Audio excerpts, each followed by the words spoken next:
이번 영상은 지난번에 이어 가루 이야기에서 시작해서 편리함은 기본이고 집밥보다 맛있다는 즉석밥 이야기, 그 맛의 비밀까지 알아보는 시간을 갖도록 하겠습니다. 지난번 영상에서 우리는 과연 건강곡물 미숫가루라는 마케팅이 진실일 수 있을지를 살펴보았습니다. 그리고 적어도 당뇨병 전 단계를 포함한 당뇨병 환자, 왕비님과 같은 암 환자 친구 일과 같은 암 수술이나 화학요법 후 관해를 목표로 하고 있는 분들에게는 위험한 식품이라고 말씀드렸습니다. 그럼 이번에는 건강인에게는 어떨지도 알아봅니다. 그를 위해서는 시중에 유통되고 있는 미숫가루를 만드는 그 곡물들이 어디서 어떤 과정을 거치는지 알아보는 것이 좋은 시작점일 것 같습니다. 현재 대한민국의 곡물 자급률은 매우 낮습니다. 쌀을 제외한 대부분의 미숫가루 원재료는 수입산이 장악하고 있습니다. 콩류의 자급률은 10% 미만인 경우가 많습니다. 따라서 대형마트나 온라인에서 저렴하게 파는 미숫가루 속의 콩은 대부분 미국산, 캐나다산, 중국산입니다. 보리 및 기타 잡곡도 사정은 마찬가지이거나 더 심각합니다. 귀리나 율무 등 건강곡물로 홍보되는 재료 역시 캐나다, 러시아, 중국 등지에서 대량 수입됩니다. 국산 100%라고 표기된 제품은 가격이 몇 배나 비싸며 일반적인 식당이나 대량 생산 제품은 거의 90% 이상 수입 곡물을 섞어 만듭니다. 수입밀에서 잠시 만났던 망령이 또다시 되살아납니다. 수입 곡물 가루들의 치명적인 공통 문제점은 생산, 유통, 그리고 처리 과정 전반에 도사리고 있습니다. 수입밀에서 설명드렸던 것의 반복입니다. 포스트 하베스트 처리라는 곡물 가장 깊숙이까지 파고드는 글리포세이트 처리와 장거리 해상 운송 중 부패를 막기 위해 수확 후 다량의 살충제와 방부제를 처리하는 경우가 많습니다. 이런 곡물을 가루로 만들면 세척 과정이 생략되거나 미흡한 채로 껍질째 갈리는 경우가 많아 독성 물질 섭취 위험이 증대됩니다. 제가 틈만 나면 글리포세이트 문제를 언급하니 슬슬 여러분도 궁금해지시지요? 대체 이 녀석이 무엇이고 얼마나 유해하기에 이를 조심해야 한다고 이렇게 강조 또 강조하지? 곧 이 녀석의 정체를 제가 아는 한 낱낱이 보고 드리도록 하겠습니다. GMO, 유전자 변형 농산물 이슈도 존재합니다. 수입산 콩이나 옥수수 가루는 GMO일 확률이 매우 높습니다. 건강을 위해 먹는 미숫가루가 오히려 유전자 변형 식품 섭취의 통로가 될 수 있습니다. 이와 더불어 산패된 가루가 유통될 확률이 높습니다. 수입 곡물은 이미 수확한 지 오래된 상태이며 이를 가루로 내어 유통할 경우 산소와 접촉하여 지방 산패가 진행됩니다. 산패된 기름, 가루 속 지방은 우리의 몸 안에서 염증을 일으키는 독소로 작용합니다. 어떠세요? 이 정도면 건강곡물 미숫가루라는 마케팅이 허망하게 들리기 시작하실까요? 이야기를 계속 이어나갑니다. 대량 생산되는 수입 곡물 가루는 고온 볶음 과정에서 열에 약한 필수 영양소가 이미 상당 부분 파괴됩니다. 그리고 수입산 곡물은 재배 환경에 따라 국산보다 미네랄 함량이 낮을 수 있으며 가공 과정에서 식이섬유가 제거된 소화되는 탄수화물, 당질 위주로 남게 됩니다. 이번에는 대한민국의 대형 식품 회사들이 단순히 제품만 만드는 것이 아니라 해외 곡물 메이저로부터 원료를 직접 수입하거나 독점적으로 공급받는 거대 자본의 곡물 수입, 가공, 수집계 열화에 대해 알아보겠습니다. 대형 식품 회사들은 미국이나 브라질 등지에서 대량의 GMO 콩과 GMO 옥수수를 수입합니다. 1차 가공으로 한국에서 식용유가 불리우는 콩기름, 옥수수 기름 등을 수입한 콩으로 식용이라 부르기 힘든 핵산을 사용한 가공정제 기름을 짜냅니다. 이것이 시중의 식용유입니다. 2차 부산물이 여러분이 가공정제식품 성분표에서 늘상 만나시는 바로 탈지대두입니다. 핵산 처리와 열 가공 외 수차례의 화학적 공정 과정을 거쳐 기름을 짜고 남은 찌꺼기가 바로 탈지대두입니다. 소비자의 입장에서는 당연히 버려야 할 쓰레기에 가깝지만 장사꾼들은 이것을 황금알을 낳는 원료로 둔갑시킵니다. 그럼 이번에는 탈지대두와 수입 가루의 무서운 확장성에 대해 살펴봅니다. 이 식용이라 부르기 힘든 가공 정제 기름을 짜고 남은 찌꺼기, 탈지대두와 저가 수입 곡물 가루는 대한민국의 거의 모든 가공식품에 침투하는 대장정을 거칩니다. 요즘 건강 전문가나 영양 전문가라는 분들과 헬스 트레이너, 심지어 비전문가인 방송인 모두 한 목소리로 언급하는 상품이 있지요. 식물성 단백질 파우더, 건강과 근육을 내세우며 비싸게 팔리는 단백질 보충제의 주성분이 바로 이 저가 탈지대두분말입니다. 기억하시죠? 이전 영상에서 보충제란 약이 아니라고 자세하게 설명드렸습니다. 기억하지 못하셔도 전혀 문제 없습니다. 그를 위해 제가 이렇게 영상을 만든 거니까요. 영양제전 편을 다시 한번 보고 들으시면 되겠죠? 그래도 간략하게 설명드리자면 이런 식물성 단백질 파우더는 식품의 하위 개념으로 가공, 초가공, 정제식품이며 그 기능이나 효능은 검증할 필요 없습니다. 건강의 대명사로 불리우는 두부 및 가공유에도 들어갑니다. 국산 콩 표시가 없는 모든 두부, 그리고 단백질을 강화했다는 두유나 음료에 들어갑니다. 한국인의 전통 장류인 고추장과 된장 역시 이들로부터 자유롭지 못합니다. 전통 방식의 메주가 아니라 수입산 콩 찌꺼기인 탈지대두에 밀가루를 섞어 속성으로 발효시킨 제품들이 시장의 90% 이상을 차지합니다. 우리가 맨 처음 다루었던 미숫가루, 여기에 저가 수입 보리와 옥수수 가루를 섞어 건강곡물 쉐이크, 건강곡물 미숫가루라는 이름으로 포장되어 소비자에게 팔립니다. 건강곡물의 탈을 쓴 카르텔의 이윤 추구의 끝은 여러분이 상상하는 그 이상입니다. 결국 소비자는 건강을 위해 미숫가루와 단백질 파우더를 사 먹지만 실제로는 기업들이 화학적 가공으로 콩기름과 옥수수 기름을 짜고 남은 부산물과 살충제 처리된 수입 가루를 비싼 가격에 되사주고 있는 꼴입니다. 가격 결정권은 누구에게 있다고요? 네, 맞습니다. 300회사들이 수입량을 조절하고 가공 마진을 붙입니다. 하지만 선택권은 누구에게 있다고요?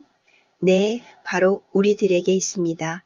그들이 수입 곡물을 화학물질을 이용하여 가공 정제한 것을 식용이라 부르기 힘든 기름을 만들고 그 찌꺼기로 미숫가루다, 식물성 단백질 파우더다, 수입산 콩이라도 별 문제 없는 것으로 만든 두부다.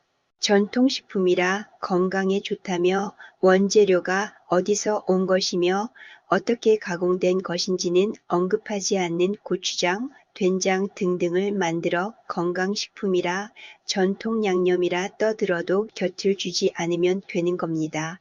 콩과 곡물에는 단백질 외 여러 가지 영양 성분이 많다고요? 물론 그런 콩, 그런 곡물도 있죠. 하지만 한국에 들어오는 수입 곡물은 가공 과정에서 화학 용매제 핵산 등을 사용하여 기름을 추출하고 고온 처리를 반복하기 때문에 곡물 본연의 영양소는 파괴되고 화학적 잔류물에 대한 우려만 남습니다. 사실 제가 걱정하는 것은 여기에서 한 발 더 나아가 한국에서는 근래에 콩 자체가 아닌 탈지대두 파우더를 수입하는 양이 늘어나고 있다는 사실입니다. 이게 무슨 말이냐 하면 대한민국은 단순히 GMO와 글리포세이트로 생산된 콩만 수입하는 것이 아니라 이미 해외에서 가공된 탈지 대두 분말을 수입하고 있다는 의미입니다. 게다가 이런 이미 가공된 탈지 대두 분말을 수입함에도 불구하고 정부는 거대한 제조시설을 법적 필수 요건으로 두고 있습니다.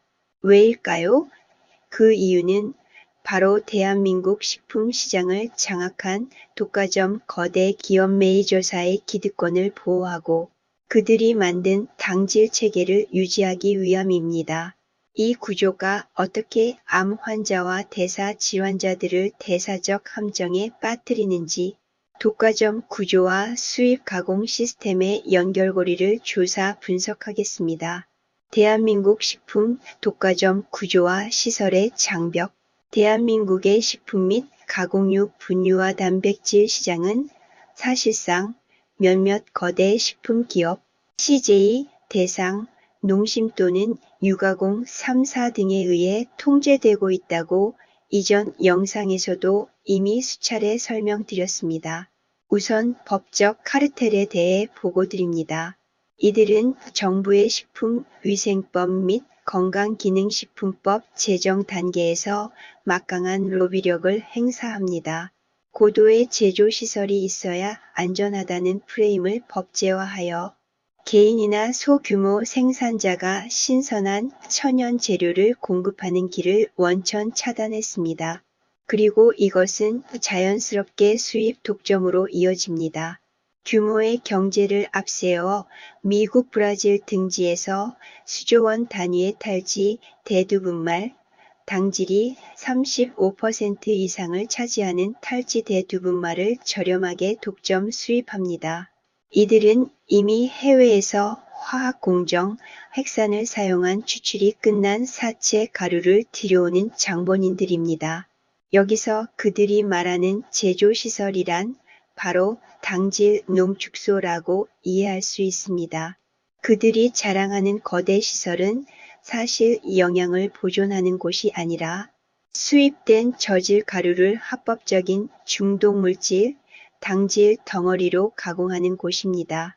말토덱스트린의 결합이 이루어집니다. 수입된 탈지 분말은 맛이 없습니다. 이를 팔기 위해 시설에서는 엄청난 양의 가공 탄수화물 덱스트린과 인공 감미료를 섞습니다. 수치상의 비극이 시작됩니다.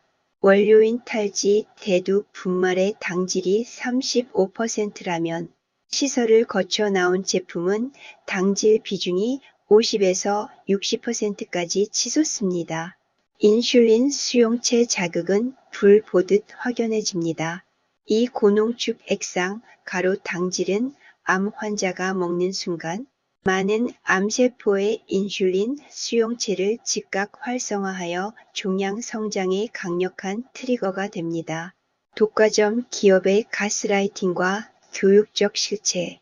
이 기업들은 학술 지원이나 광고를 통해 곡물은 주식이며 단백질은 파우더나 가공된 형태로 섭취하는 것이 과학적이라는 가짜 상식을 전파합니다.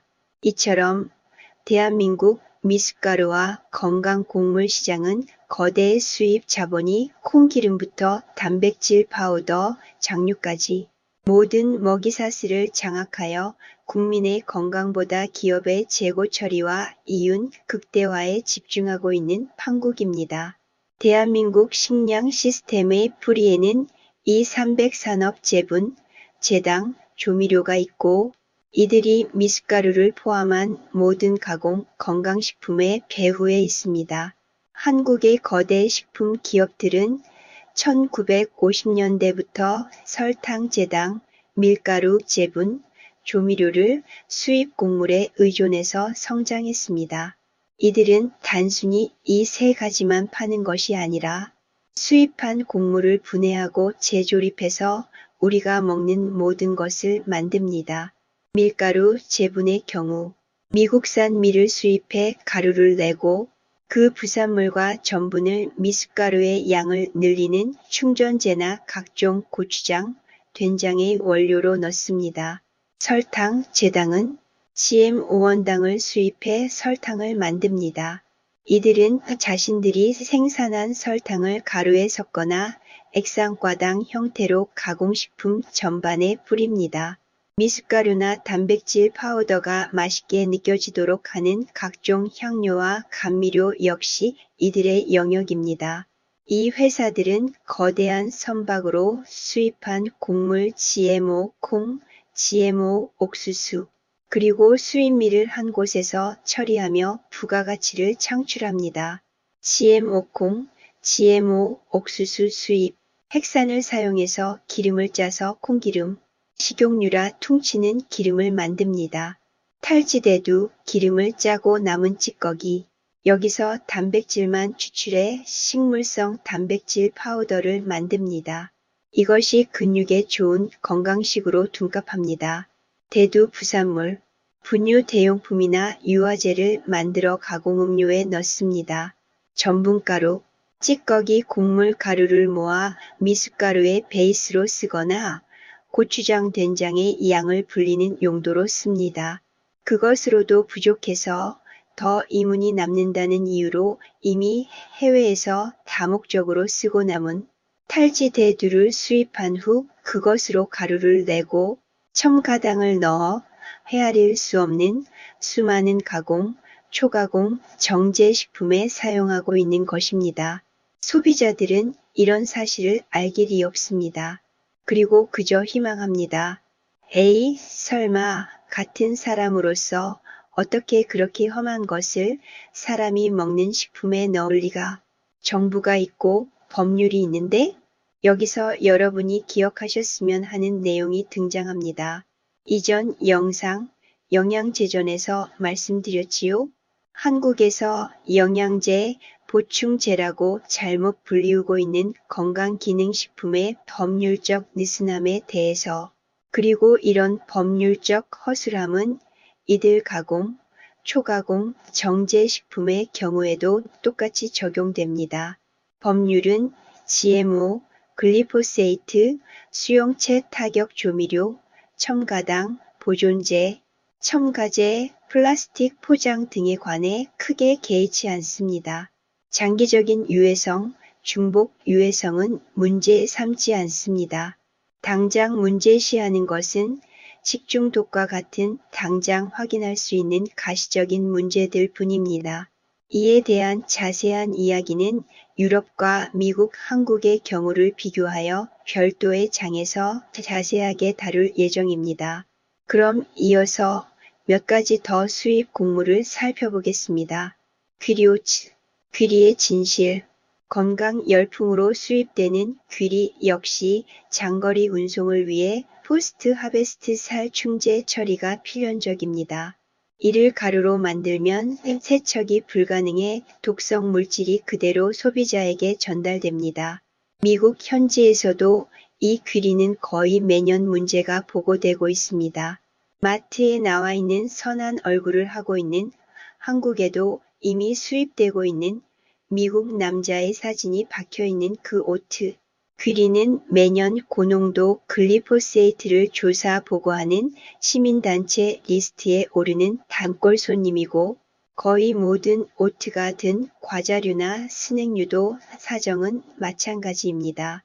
귀리를 정 드시고 싶으시면 구할 수 있으면 유기농 귀리를 찾으시는 것이 안전합니다. 깨 역시도 수입률이 높습니다.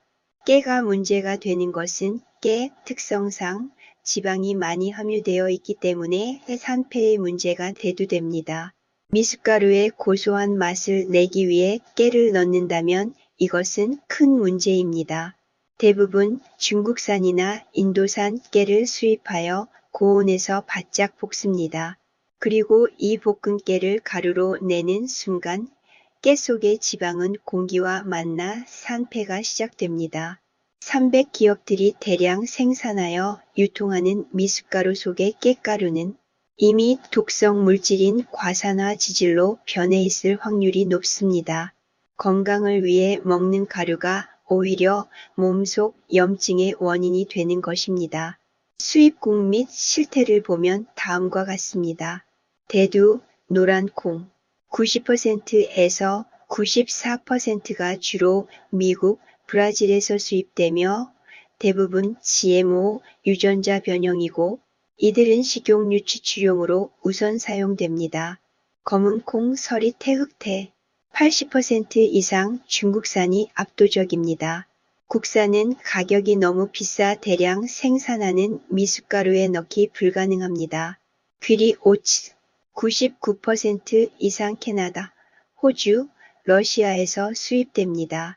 국내 생산량은 극소수이며 대부분 살충제 처리된 채 수입됩니다. 깨, 참깨와 들깨 모두 90%에서 95%가 인도, 파키스탄, 중국, 에티오피아에서 수입됩니다. 병아리콩, 칡피 100% 전량 미국, 캐나다 등에서 수입됩니다. 한국 토양에서 재배되지 않는 완전 수입 곡물입니다. 그럼 미숫가루의 양을 가장 많이 차지하는 기본 베이스가 되는 보리와 현미는 어떤 상황일까요? 이번에는 보리와 현미의 수입 의존도와 꼼수에 대해서도 보고 드립니다. 대한민국 미숫가루 제품 뒷면을 보면 국산 보리라고 적힌 경우도 간혹 있지만 대량 유통되는 저가형 제품이나 대기업 원료용은 상황이 다릅니다. 보리는 겉으로 보기엔 자급률이 높아 보이지만 식용 보리 중 미숫가루나 가공식품에 쓰이는 상당수는 가격 경쟁력 때문에 미국, 캐나다, 호주산 수입 보리에 의존합니다. 현미, 쌀은 자급률이 높지만 가공용으로 쓰이는 가루용 쌀, 현미는 정부 비축미 중 오래된 곰이나 저렴한 수입산 가공용 쌀이 섞이는 경우가 많습니다. 쌀이 남아돈다면서 수입산 가공용 쌀? 네, 이 사연에 대해서도 차차 설명드리겠습니다. 300기업이 보리와 현미를 처리하는 방식은 이렇습니다. 이 기업들은 수입한 보리와 현미를 단순히 갈지 않습니다. 이윤을 극대화하기 위해 다음과 같은 공정을 거칩니다. 1. 죽은 곡물을 대량으로 볶는 과정을 거칩니다. 수입 보리와 현미는 수확 후 긴 유통 과정을 거치며 이미 생명력을 잃은 상태입니다. 300기업들은 이를 대량으로 고온에서 바짝 볶아버립니다. 이로 인한 문제점이 발생합니다. 고온에서 볶으면 고소한 향은 강해지지만 현미와 보리에 들어있는 비타민 B군과 필수 효소는 완전히 파괴됩니다. 사실상 영양가는 없고 고소한 향이 나는 소화되는 탄수화물, 당질 가루만 남게 됩니다. 2. 살충제와 껍질의 위험성이 큽니다. 현미와 보리는 껍질 미강 부위에 영양이 많다고 알려져 있지만 수입 곡물의 경우 이 껍질이 가장 위험합니다. 포스트 하베스트 수확 후 살충제를 뿌리는 과정 때문입니다. 배로 운송될 때 썩거나 벌레 먹는 것을 막기 위해 껍질째 살충제를 뿌립니다. 이를 껍질째 갈아 미숫가루를 만들면 소비자는 제초제 성분을 농축된 가루 형태로 섭취하게 됩니다. 3. 미숫가루 베이스가 되는 가루의 결합 구조를 가지게 됩니다. 콩찌꺼기인 탈지대두와 이 보리, 현미가루가 만나면 최악의 시너지가 발생합니다. 소화되는 탄수화물, 당질의 과잉 덩어리, 단백질, 찌꺼기의 콩에 고당질 소화되는 탄수화물 가루인 보리, 현미를 섞어 양을 불립니다. 그리고 여기에 설탕 외 첨가당과 조미료가 결합됩니다. 맛없는 수입 곡물 가루의 텁텁함을 가리기 위해 300기업의 전공 분야인 설탕과 인공향료를 더하는 겁니다. 이들 섭취 후 혈당이 치솟아 오르는 것은 우연이 아닙니다. 통곡물이 아닌 미세 분쇄된 가루 형태이므로 마시는 즉시 혈당을 폭발적으로 높입니다. 결국 미숫가루 속에 들어있는 보리와 현미도 살충제 껍질이 포함된 저급 수입 곡물이거나 영양이 파괴된 채 설탕과 섞인 소화되는 탄수화물, 당질 덩어리에 불과하다는 것이 진실입니다. 300 기업들은 이를 건강한 통곡물 쉐이크라고 선전하며 국민들에게 팔고 있습니다. 보리와 현미가 들어갔으니 몸에 좋다는 말은 이들의 마케팅이 만든 가장 대표적인 거짓 정보 중 하나입니다. 여기까지가 보리와 현미라는 기본 재료 속에 숨겨진 수입 곡류와 살충제, 영양 파괴의 실체에 관한 보고였습니다. 그럼 이번에는 앞서 잠시 등장했던 쌀이 남아돌아 처치 곤란이라는 대한민국 정부가 왜 쌀을 수입해야 하는지에 관한 설명을 드릴 순서입니다. 쌀 관세와 유예와 MMA 최소 시장 접근 수입 쌀 문제. 대한민국 국민 대다수가 우리 쌀은 자급자족하니 안전하다고 믿고 있지만 사실은 미국을 비롯한 거대 자본과의 불평등한 약속 때문에 매년 막대한 양의 수입쌀을 억지로 들여와야만 하는 구조적 슬픔이 있습니다. 이 법률적 강제성과 그 수입쌀이 어떻게 우리 식탁에 미숫가루, 떡볶이 외 다양한 가공식품으로 흘러 들어가는지 분석해 드립니다. 1. 법률적 강제 MMA 최소 시장 접근 수입 쌀의 실체는 이렇습니다. 대한민국은 1995년 WTO 세계무역기구 출범 당시 쌀 시장 개방을 미루는 대신 매년 일정량의 외국산 쌀을 의무적으로 사줘야 하는 MMA 미니멈 마켓 액세스 조항에 묶여 있습니다. 이로 인해 의무적으로 매년 약 40만 8,700톤의 쌀을 꼬박꼬박 수입해야 합니다. 이는 우리나라 전체 쌀 소비량의 약 10%가 넘는 엄청난 양입니다. 이 중 상당 부분인 약 13만 톤 이상이 미국산으로 채워집니다. 이는 선택이 아니라 법적으로 약속된 할당량입니다. 우리가 쌀이 남아돌아 창고에서 썩어나가도 이 쌀은 무조건 수입하고 돈을 지불해야 합니다. 2. 수입쌀은 어디로 갈까요? 정부는 이 밥맛 없는 수입쌀이 직접 밥상에 올라가면 농민들의 반발이 심하기 때문에 대부분 가공용으로 헐값에 방출합니다. 바로 여기서 또다시 300 기업과 가공식품의 결탁이 시작됩니다. 이들은 미숫가루의 현미와 쌀가루로 갑니다.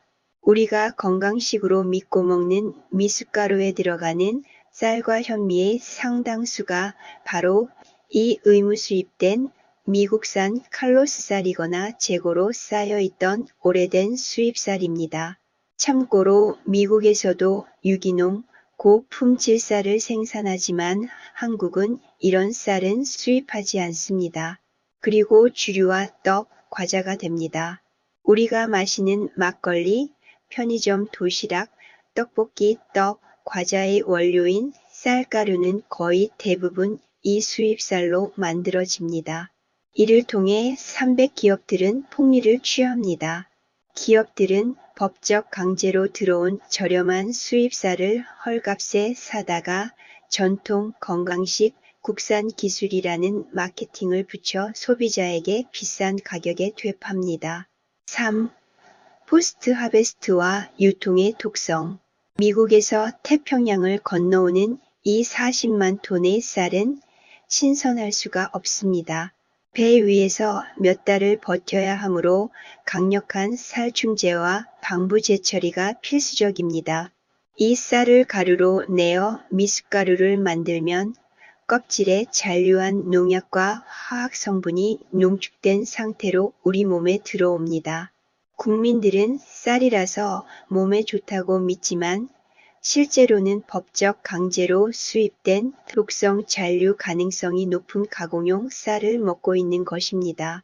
과연 대한민국 국민 중 얼마나 되는 사람들이 이런 식량 정책과 자본에 대해 인지하고 계실까요? 대한민국은 법률적으로 미국산 쌀을 사줘야만 하는 식량 주권이 거세된 국가입니다. 그리고 그 피해는 고스란히 저질 수입 쌀가루를 건강 곡물이라 믿고 먹는 국민들에게 돌아가고 있습니다. 300 기업들은 이 구조를 너무나 잘 알고 있으며 오히려 이 저렴한 수입쌀을 이용해 자신들의 이익을 극대화하는 유통 카르텔을 형성하고 있습니다. 미국에서 이런 실상을 마주할 때 전 참으로 비통한 심정이었습니다. 한국의 쌀이 안전한 것이 아니라 국제 정치와 대기업의 이윤 추구 때문에 미국산 수입쌀에 처참하게 오염되고 종속되어 있다는 진실을 한국에 살고 있는 그 누구에게도 말하기 힘들었습니다. 대한민국의 쌀 자급자족이라는 환상 뒤에 숨겨진 쌀 의무 수입 MMA 법적 근거와 역사는 이렇습니다. 1. 누가, 언제, 왜 이 법을 만들었을까요? 이 제도는 특정 개인이나 정당이 만든 것이 아니라 글로벌 무역 질서 WTO와 미국을 비롯한 수출국들의 압력에 의해 강제된 식량 종속의 사슬입니다. 언제? 1993년 6월 우루과이 라운드 협상 타결 및 1995년 WTO 세계무역기구 출범 당시로 거슬러 올라갑니다. 누가? 당시 김영삼 정부 체제에서 국제무역 협상을 주도한 통상 관료들과 WTO 회원국들 특히 미국, 왜? 당시 모든 농산물은 시장 개방, 관세화를 해야 했습니다. 하지만 한국은 쌀만큼은 절대 개방할 수 없다며 관세와 유예를 요청했습니다. 이에 대한 대가로 WTO는 시장 개방을 안 하는 대신 매년 일정량의 외국 쌀을 무조건 사라는 조건, 최소 시장 접근, MMA를 걸었습니다. 2. 매년 얼마큼씩 사주고 있을까요? 처음에는 적은 양이었으나 유예 기간을 연장할 때마다 수입국, 미국 등의 압박으로 의무 수입량이 기하급수적으로 늘어났습니다. 1995년 약 5만 톤으로 시작, 2004년 재협상, 관세화를 10년 더 미루는 대신 의무 수입량을 2배 이상 늘리기로 합의, 2014년 이후 결국 관세화를 수용했음에도 불구하고 이미 늘어난 40만 8,700톤의 의무 수입량은 고착화되었습니다. 3. 최근 수입 현황 및 국가별 할당. 대한민국은 이제 쌀이 남아돌아 보관비로만 매년 수천억 원을 쓰면서도 법적으로 이 40만 톤이 넘는 쌀을 매년 현찰을 주고 들여와야 합니다. 최근 수입량 2024에서 2025년 기준으로 보면 매년 고정 수입량 40만 8,700톤이고 이 수치는 법적으로 고정되어 줄일 수도 없습니다. 이 중 13만 2천 톤은 무조건 미국산으로 사줘야 합니다. 이것은 미국과의 별도 합의 결과입니다. 기타 중국, 베트남, 태국 등으로부터 나머지를 채웁니다. 최근 수입 쌀의 처리 실태, 그 문제점은 이렇습니다. 이 쌀들은 신선도가 떨어지고 살충제 처리가 된 상태로 들어옵니다. 가공용 방출로 약 30만 톤 이상이 방출되고 이들은 떡, 과자, 미숫가루, 막걸리, 고추장과 된장 원료로 300 기업들에게 헐값에 넘겨집니다. 그리고 주정용 및 사료용으로 사용됩니다. 가공으로도 다 못 쓰는 쌀은 술을 만드는 알코올, 주정이나 심지어 가축의 사료로 쓰입니다. 이것이 현재 대한민국 식량 주권의 모습입니다. 법률상 문제는 바로 이 국제법적 강제 매입입니다. 돈은 돈대로 매년 쌀 수입 대금으로 수천억 원의 국부가 미국과 해외로 빠져나갑니다. 독은 독대로 장거리 운송을 위해 포스트 하베스트 수확 후 살충제가 범벅된 미국산 쌀이 미숫가루와 떡에 탈을 쓰고 우리 아이들의 입으로 들어갑니다. 농민은 폐업으로 수입 쌀이 시장 가격을 교란하여 우리 농민들은 쌀값을 제대로 받지 못하고 농토를 떠납니다. 소비자들은 맛에 중독되어 대사질환, 만성질환으로 유병장수를 맞이합니다. 그 와중에서 건물을 올리고 통장이 불룩해지는 곳이 있으니 이름하여 300기업. 이들은 이 법적 쓰레기나 다름없는 저가 수입쌀을 가루로 만들어 쌀로 만들어진 전통식품, 건강한 가공식품이라고 속여 파는 거대 자본의 하수인이며 이익 집단입니다. 단순히 미숫가루뿐만 아니라 쌀떡, 떡볶이, 과자, 식혜 등 대한민국에서 쌀로 만든 거의 모든 가공식품의 배후에는 그 법적 강제 수입 쌀, MMA 쌀과 300기업의 농간이 숨어 있습니다. 대한민국 국민들이 우리 쌀로 만든 건강한 간식이라고 믿고 먹는 쌀 가공식품의 참혹한 실체를 분석해 드립니다. 쌀떡과 떡볶이 떡의 90% 이상이 수입쌀입니다. 길거리 떡볶이나 마트에서 파는 쌀떡 제품 뒷면의 원재료 함량을 자세히 보면 대부분 외국산 혹은 미국산이라고 적혀 있습니다. 왜 수입 쌀일까요? 국산 쌀은 가공용으로 쓰기에 너무 비쌉니다. 정부는 법적으로 억지로 사온 미국산 MMA 쌀을 처분해야 하기에 이를 떡 가공 업체나 대기업에 파격적인 헐값에 넘깁니다. 미국에서 배를 타고 수개월간 건너온 이 쌀들은 벌레가 생기지 않도록 강력한 포스트 하베스트 수확 후 살충제 처리를 한다고 말씀드렸지요. 떡을 만드는 과정에서 씻어낸다고 하지만 이미 곡물 깊숙이 침투한 화학 성분은 떡 안에 그대로 남습니다. 수입업자들은 이런 쌀을 가공 과정하여 화학적으로 재조립합니다. 수입쌀은 신선도가 떨어져서 찰기가 없고 냄새가 납니다. 이를 맛있는 떡으로 둔갑시키기 위해 300기업의 기술이 동원됩니다. 산도 조절제와 유화제가 딱 맞는 해결책이죠. 떡의 유통기한을 늘리고 쫄깃한 식감을 억지로 만들기 위해 각종 화학 첨가물을 넣습니다. 표백제와 향료는 그들에게 있어서 가벼운 양념입니다. 묵은 수입쌀의 누런색과 냄새를 지우기 위해 화학 처리를 하여 하얗고 깨끗한 쌀떡처럼 보이게 만듭니다. 어디선가에서 들어본 듯한 느낌이 드신다고요? 네, 맞습니다. 수입밀을 하얗게 만들 때와 같은 방식입니다. 여기에 맛과 중독을 불러일으키는 한방인 설탕 외 첨가당과 조미료는 필수죠. 뭐니 해도 맛이라는 말은 이미 구시대 유물, 요즘에는 맛있으면 무죄, 맛있게 먹으면 제로 칼로리 라는 말이 대세라지요.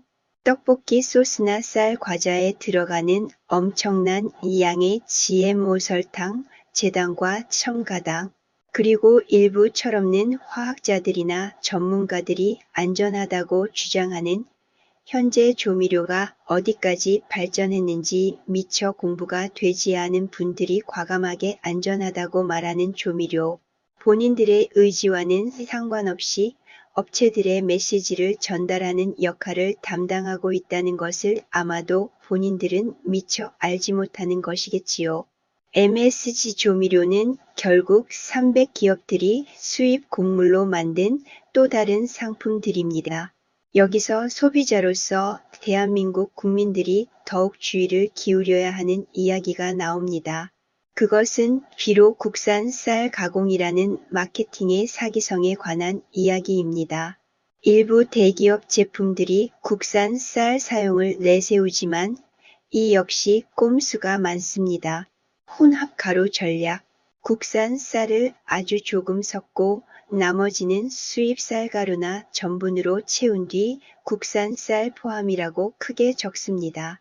법률적으로 아무런 문제가 없으니까요. 게다가 이들은 비록 국산이라 할지라도 정부 창고에서 몇 년씩 묵어 영양소가 다 파괴된 쌀, 고미를 가공용으로 사용합니다. 결국 영양가는 없고 살충제와 첨가물만 가득한 소화되는 탄수화물, 당질 덩어리를 먹는 셈입니다. 이렇게 식량, 식민지는 모든 가공식품을 통해 확장되어 가고 있는 것입니다. 쌀떡뿐만 아니라 다음과 같은 모든 분야가 오염되어 있습니다. 쌀 음료, 식혜는 쌀의 형태가 없는 액상 제품은 100% 수입 쌀가루나 수입 전분당으로 만듭니다. 고추장, 된장도 메주 대신 수입 쌀가루와 수입 콩찌꺼기 탈지 대두를 섞어 발효시키는 신용만 냅니다. 쌀 과자 역시 건강한 간식인 척하지만 실상은 미국산 수입 쌀을 기름에 튀기고 설탕과 조미료를 입힌 것입니다. 대기업 브랜드 떡볶이 HMR의 80%에서 90% 소량의 국산 고미, 즉 오래된 쌀을 섞어 국산 쌀 포함으로 마케팅하지만 주원료는 수입 쌀입니다. 냉동 가공 떡, 해외 수출용이나 대용량 식자재 마트용 떡은 전량 수입쌀로 제조됩니다. 프랜차이즈 본사가 가공 공장으로부터 떡을 납품받을 때 정부에서 헐값에 방출하는 MMA 의무 수입쌀이 아니면 마진이 줄겠죠. 즉 우리가 먹는 떡볶이 떡 10개 중 9개는 미국이나 중국에서 살충제 처리를 거쳐 건너온 쌀입니다. 300기업들은 수입 쌀을 단순한 쌀 형태로 유통하지 않고 쌀가루나 전분, 스타치로 변형시켜 모든 식품에 침투시킵니다. 쌀가루 배합비의 비밀은 이렇습니다. 대기업 가공품은 겉면에는 쌀 99%라고 적지만 그 안의 쌀은 미국산 MMA 쌀 90%, 국산 묵은 쌀 10%인 경우가 허다합니다. 소비자들은 국산 쌀 글자만 보고 건강식이라 착각합니다. 이런 과정에서 살충제 포스트 하베스트 위험이 농축됩니다. 수입 쌀을 가루로 내는 공정에서 껍질과 배아의 살충제 성분이 더 미세하게 농축됩니다. 떡볶이 떡처럼 쫄깃한 식감을 내기 위해 고압 가열을 해도 이 화학 성분은 사라지지 않습니다. 단백질 파우더와 건강 쉐이크의 경우에도 미숫가루나 식물성 단백질 파우더에 들어가는 쌀 성분 역시 이 수입 쌀가루입니다. 300기업들은 설탕과 조미료 기술을 이용해 이 살충제 가루를 고소하고 맛있는 건강식으로 둔갑시켜 폭리를 취합니다. 왜 국민들은 이 수입쌀 비중을 모를까요? 법적으로 쌀을 의무 수입해야 하는 정부, 농림축산식품부는 이 쌀을 빨리 처분해야 하므로 대기업의 헐값 국산의 3분의 1 이하 가격에 제공하며 사용을 권장합니다. 가공식품 원재료명에 외국산이라고만 적으면 되고 구체적으로 미국산 살충제 쌀인지 얼마나 오래된 MMA 쌀인지는 공개할 의무가 없습니다. 300기업들은 K푸드 세계와 쌀 소비 촉진이라는 애국 마케팅 뒤에 수입 쌀의 실체를 철저히 숨깁니다. 대한민국의 쌀 가공 산업 떡볶이, 미숫가루, 단백질 파우더 등은 법적으로 강제 수입된 미국산 살충제 쌀을 300기업들이 화학적으로 재가공하여 국민에게 비싸게 떠넘기는 거대한 재처리 공장과 같습니다. 이들이 한국의 문화를 전한다며 K푸드로 수출하고 있는 사실을 어떻게 생각하시나요? 한국 소비자들이나 외국 소비자들이나 순진한 소비자들이 마치 승냥이가 내미는 떡 한 조각을 맛있다며 덥석 받아 입에 넣는 장면이 연상되지는 않는지요. 참고로 말씀드립니다. 대한민국의 자랑 K푸드는 어떤 나라로 수출되는지에 따라 그 질과 성분 그리고 첨가물 등이 달라집니다. 그 이유에 대해서는 차차 말씀드리도록 하겠습니다. 국내산 표기 기준과 비율에 대해 팩트를 정리해 드립니다. 1. 가공식품의 국내산 표기 기준, 배합 비율의 함정에 관해 정리합니다. 가공식품 미숫가루, 떡볶이 등은 모든 재료의 원산지를 다 적지 않습니다. 법적으로 배합 비율이 높은 순서대로 두세 가지 원료만 원산지를 표시하면 됩니다. 배합 비율 1. 2순위의 지배에 만약 어떤 제품의 1순위 원료가 98% 이상이면 그 원료 하나만 표시하고 나머지는 안 써도 됩니다. 교묘한 혼합 기술도 사용됩니다.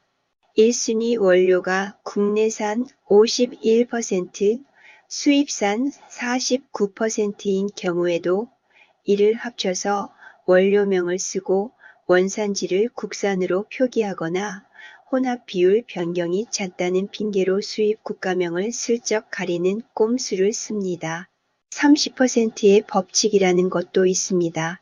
혼합 비율을 일일이 적지 않고 생략하려면 국내산 비율이 최소 30% 이상만 되면 됩니다. 즉, 수입산이 70%가 섞여 있어도 국산, 외국산 혼합이라고 적으면서 비율은 공개하지 않을 수 있습니다. 2. 국내 제조와 국내산의 착각을 이용하는 방법도 있습니다. 많은 소비자가 속는 가장 큰 부분입니다. 국내 제조 메이드 인 코리아. 원료는 100% 미국산 쌀, 중국산 콩이라도 한국 공장에서 가공하면 국내 제조라고 크게 홍보할 수 있습니다. 원산지 세탁도 가능합니다. 300기업들이 수입한 외국산 알곡을 국내 공장에서 가루로 내는 순간 그것은 법적으로 국내에서 가공된 원료가 되어 미숫가루나 떡의 베이스로 쓰일 때 원산지 추적을 어렵게 만듭니다. 3. 미숫가루 떡볶이 떡의 실제 사례를 살펴봅니다.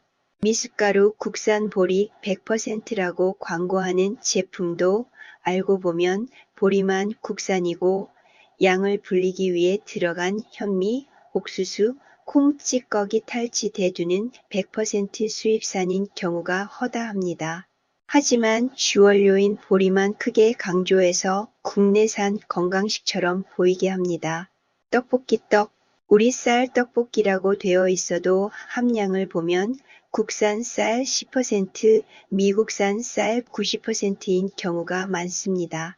단 1%만 국산이 섞여도 국산 쌀 포함이라는 문구를 쓸 수 있기 때문입니다. 결론 섞여도 국내산이라 부를 수 있을까요? 네, 법적으로는 단 1%만 섞여도 국산 포함이라 부를 수 있고 주원료가 아닌 나머지 70에서 80%가 수입산이라도 법적인 표시 의무를 피할 수 있는 방법이 너무나 많습니다. 결국 대한민국 국민들이 마트에서 보는 국내산 마크는 수입산 찌꺼기를 감추기 위한 대기업의 방패와 같습니다. 즉석밥 시모사의 경우 소비자들이 가장 민감하게 반응하는 제품이라 국내산 표기 기준이 더욱 교묘하게 적용됩니다. 팩트를 정확히 짚어드립니다. 1. 즉석밥의 국내산 표기 기준 100%인가?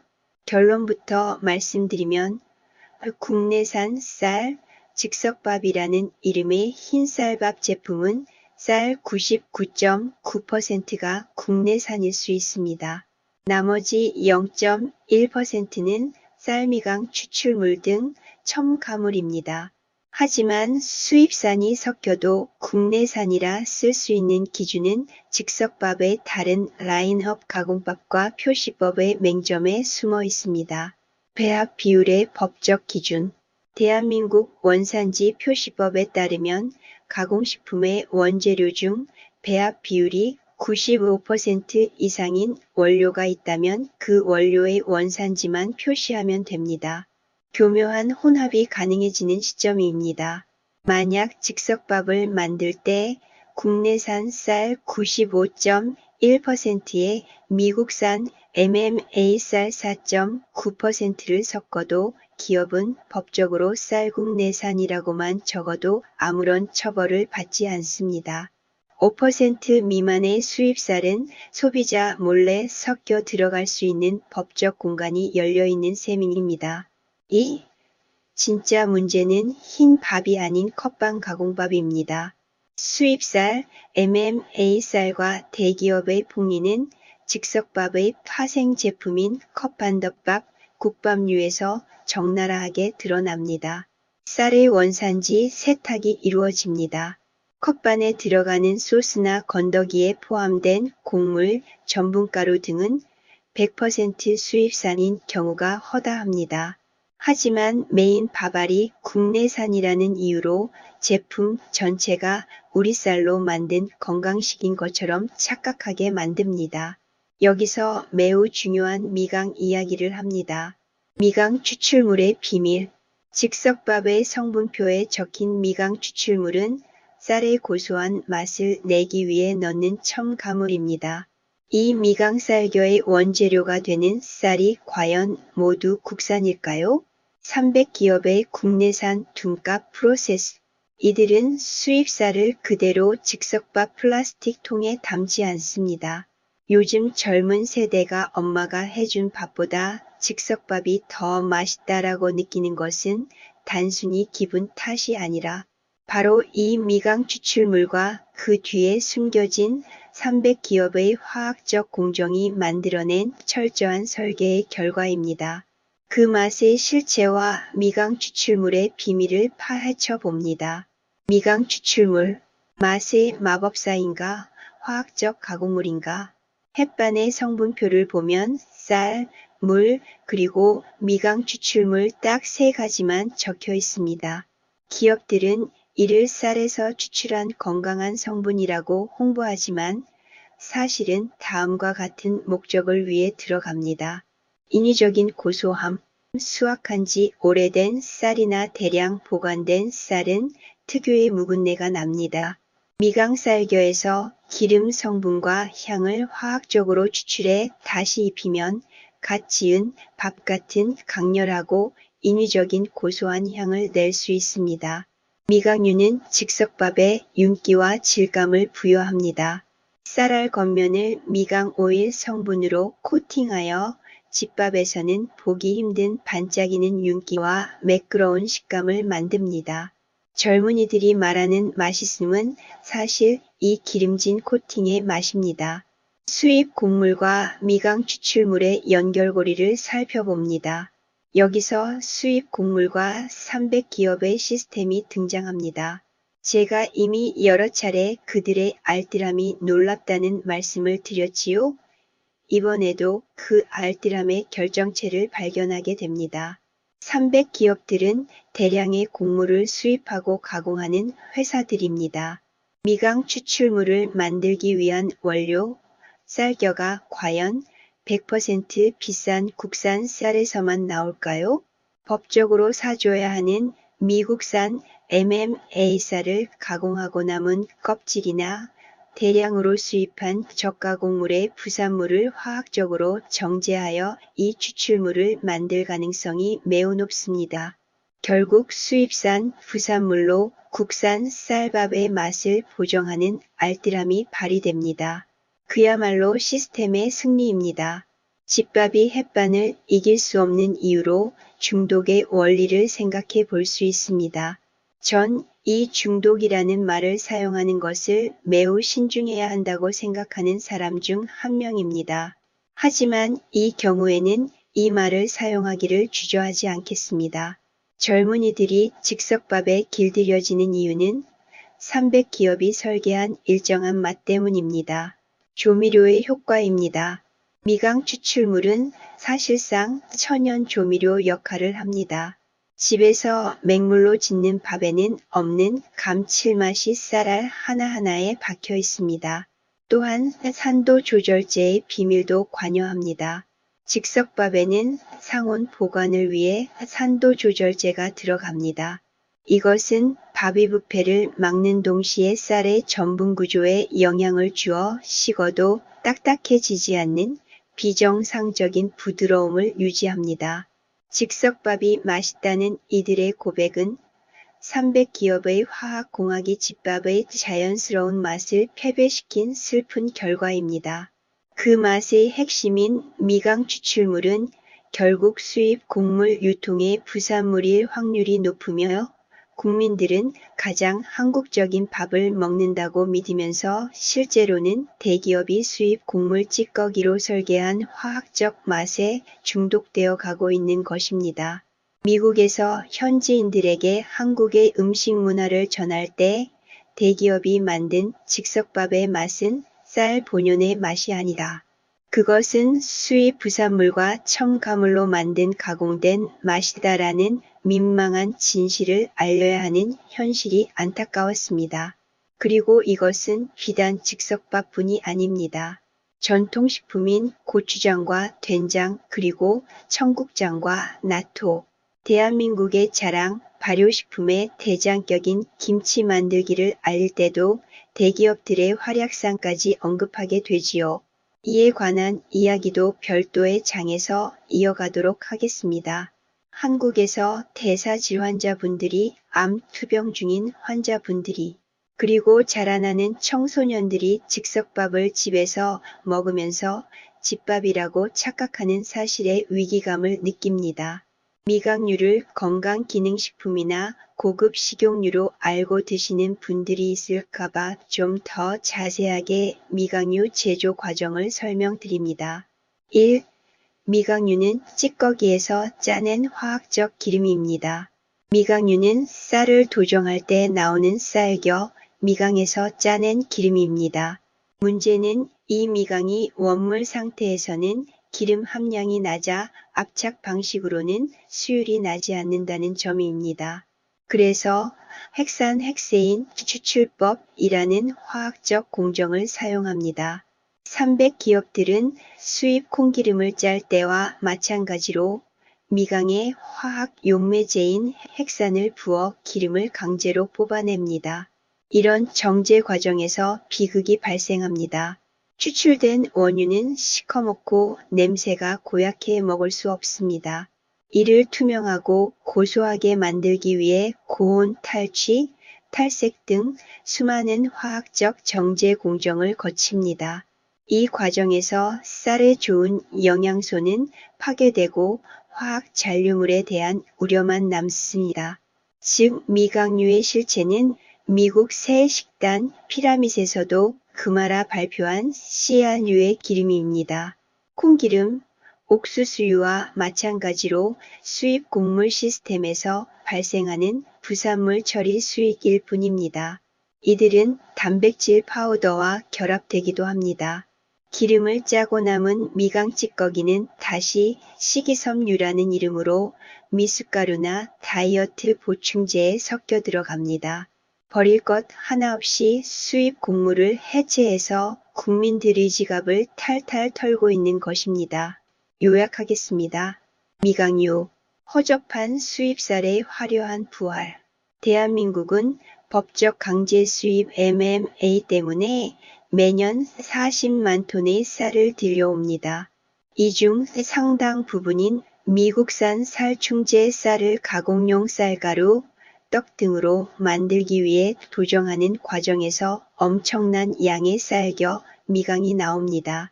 300기업들은 이처치 곤란한 수입쌀 껍질을 버리지 않습니다. 여기에 핵산 핵세인이라는 화학 용매를 들이부어 기름을 쥐어짜냅니다. 여기서 뽑아낸 기름, 미각유와 향 성분이 바로 젊은이들이 열광하는 즉석밥의 미강 추출물이 됩니다.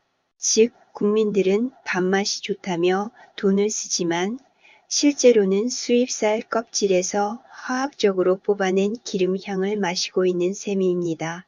탈지미강, 기름을 짜고 남은 찌꺼기의 재활용, 미강유를 짜고 남은 찌꺼기를 탈지미강이라고 합니다.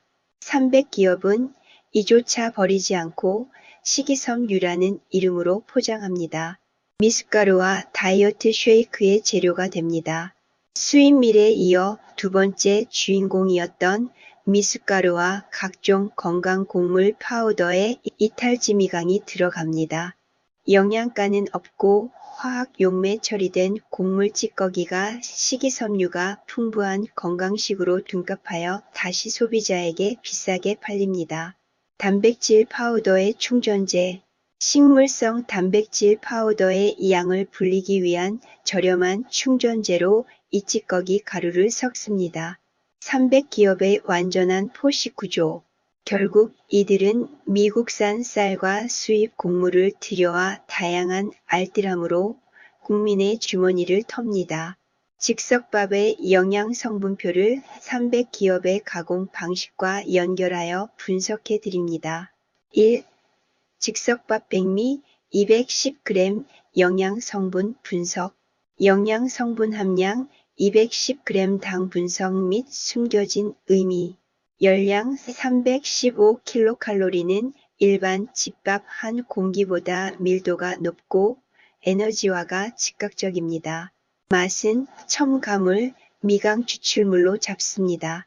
탄수화물 중 당질 70g, 22% 미세 도정된 정제 탄수화물로 흡수가 빨라 혈당을 급격히 높입니다. 당류형 그램, 설탕은 없지만 정제된 쌀 녹말 자체가 단순당처럼 작용합니다. 지방, 지질 1.5g, 3% 핵심 포인트. 집밥보다 높은 편이며 대부분 추가된 미강유 성분입니다. 단백질 5g, 9% 쌀 단백질이지만 가열 공정을 거치며 변성되었을 가능성이 큽니다. 2. 지질, 지방 1.5g의 비밀은 미강유의 활약입니다. 일반적으로 쌀 자체에도 미세한 지방이 있지만 즉석밥의 지질 함량은 인위적으로 주입된 미강유, 미강 추출물의 영향을 크게 받습니다. 코팅 효과를 보여줍니다. 이 1.5g의 지방이 쌀알 겉면을 왁스처럼 코팅합니다. 젊은이들이 입에 착 감긴다라고 느끼는 식감의 정체는 바로 이 화학적으로 추출된 미강 기름의 윤기입니다. 수입쌀이나 묵은 쌀의 냄새를 덮기 위해 이 지질 성분이 향료와 함께 작용하여 인공적인 고소함을 유지시킵니다. 단백질 5g과 영양분 파괴도 분석합니다. 죽은 영양소. 즉석밥은 상온 보관을 위해 고온고압 살균, 레토르트 공정을 거칩니다.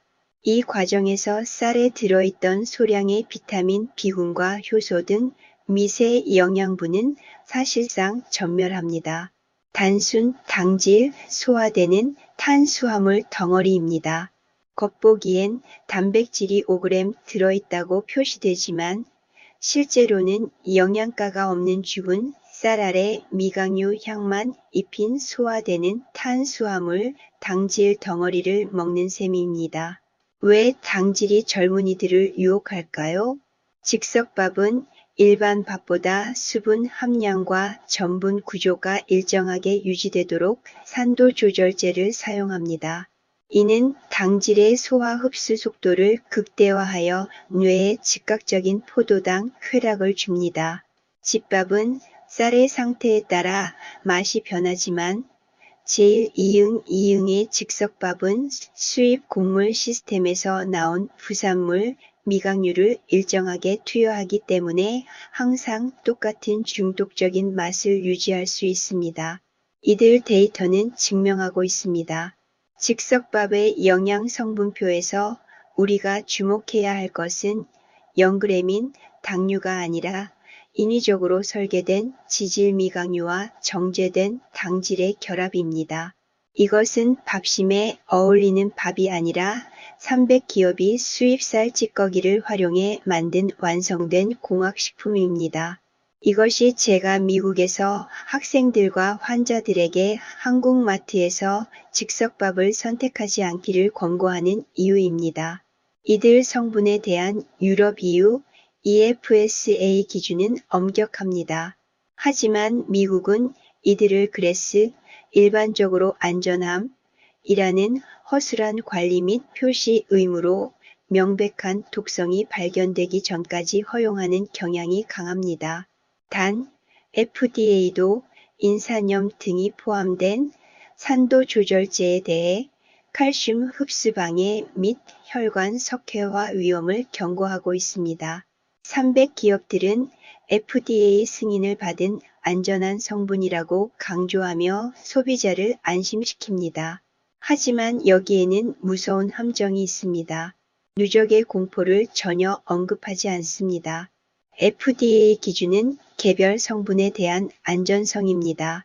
하지만 미숫가루, 떡볶이, 즉석밥 등 모든 가공식품을 통해 산도 조절제를 복합적으로 매일 섭취할 때의 시너지 독성에 대해서는 어느 대기업도 말하지 않습니다. 이 인산염 문제에 대해서는 별도의 장에서 자세하게 다룰 예정입니다. 그들은 미강유와의 결합에 대해서도 언급하지 않습니다. 앞서 언급했듯 미강유와 산도 조절제가 만나면 쌀알 표면에 화학적 피막이 형성됩니다. 이것이 젊은이들이 좋아하는 쫄깃하고 매끄러운 식감을 만들지만 위장에서는 자연스러운 소화 과정을 방해하는 원인이 됩니다. 이에 대한 유럽의 경고는 분명합니다. 유럽에서는 이러한 첨가물들이 아이들의 ADHD 주의력 결핍 과잉행동 장애나 알레르기를 유발할 수 있다는 연구 결과에 따라 표시사항을 매우 까다롭게 규제합니다. 반면 한국 대기업들은 미국의 느슨한 기준을 방패 삼아 안전하다는 말만 반복합니다. 이제 즉석밥의 맛있는 비밀은 미국산 살충제 쌀의 껍질을 짠 미강유와 상온 보관을 위해 넣은 화학 산도 조절제의 합작품임이 명확해졌습니다. 왕비님, 백성 여러분, 환자 그리고 젊은 친구들에게 알립니다. 여러분이 먹는 이 즉석밥은 미국 FDA가 기업 편의를 위해 허용한 느슨한 기준 아래서 만들어진 화학적 보존 밥이며 유럽의 엄격한 기준으로는 결코 건강식이라 부를 수 없는 가공품입니다. 먹을 것이 없어서 원조받는 식량이거나 전시라면 모를까 내가 내 발로 가서 손으로 집어 돈까지 지불하고 이런 것을 먹을 이유가 필요가 있을까요? 이 산도 조절제 중 특히 인산염이 신장과 뼈 건강에 미치는 구체적인 임상 데이터와 제1이응의 유럽 수출용 제품에는 왜 이 성분을 빼야 하는지에 관한 이야기는 약속대로 별도의 장에서 세세히 말씀드리겠습니다. 300 기업들이 수입산 찌꺼기, 미강유와 화학산도 조절제로 만든 밥을 플라스틱 용기에 담아 전자레인지에 돌리게 만드는 것은 영양학적 파괴를 넘어 화학적 독성을 정점으로 끌어올리는 행위라는 점까지 분석해 드립니다. 1. 플라스틱 용기와 환경호르몬의 공포. 즉석밥 용기는 주로 폴리프로필렌 PP 재질로 만들어져 전자레인지용으로 안전하다고 광고합니다. 하지만 여기에는 무서운 함정이 있습니다. 미세 플라스틱의 용출. 최근 연구에 따르면 전자레인지 전용 플라스틱 용기라 할지라도 고온 가열 시 수십억 개의 미세 플라스틱과 나노 플라스틱이 밥으로 방출됩니다. 젊은이들은 맛있는 밥과 함께 눈에 보이지 않는 플라스틱 조각들을 매일 섭취하고 있는 것입니다. 가공된 지방 미강유와의 결합이 일어납니다. 미강유의 강유는 지방 성분입니다. 플라스틱의 화학 성분은 물보다 지방, 기름 성분에 훨씬 더 잘 녹아 나옵니다. 즉, 밥알을 코팅한 수입산 쌀 찌꺼기 기름이 플라스틱의 가공 보조제와 결합하여 인체로 스며드는 구조입니다. 2. 전자레인지 가열과 분자 구조의 변형이 발생합니다. 전자레인지는 마이크로파를 이용해 음식 속의 수분을 진동시켜 열을 냅니다. 단백질과 지질의 변성을 피할 수 없습니다. 고온, 고압 살균을 거쳐 이미 죽은 상태인 즉석밥 속의 단백질과 미각류 지질은 전자레인지의 강한 진동 속에서 화학적 변성을 일으킵니다. 유럽의 일부 학자들은 이런 방식의 가열이 영양소를 파괴할 뿐만 아니라 자연계에 존재하지 않는 비정상적인 분자 구조를 만들어 몸속 염증을 유발한다고 경고합니다. 산도 조절제의 화학 반응도 발생합니다. 밥의 부패를 막기 위해 넣은 산도 조절제가 고온의 전자레인지 가열을 만났을 때 플라스틱 용기 성분과 어떤 시너지 독성을 일으키는지에 대해서는 대기업도 FDA도 명확한 데이터를 내놓지 않고 있습니다. 3. 이런 이유로 인해 미국과 유럽의 시각 차이가 생깁니다. 미국 FDA 가이드라인 안에서는 안전하다며 기업의 손을 들어줍니다. 300기업들이 미국 기준을 전면에 내세우는 이유입니다.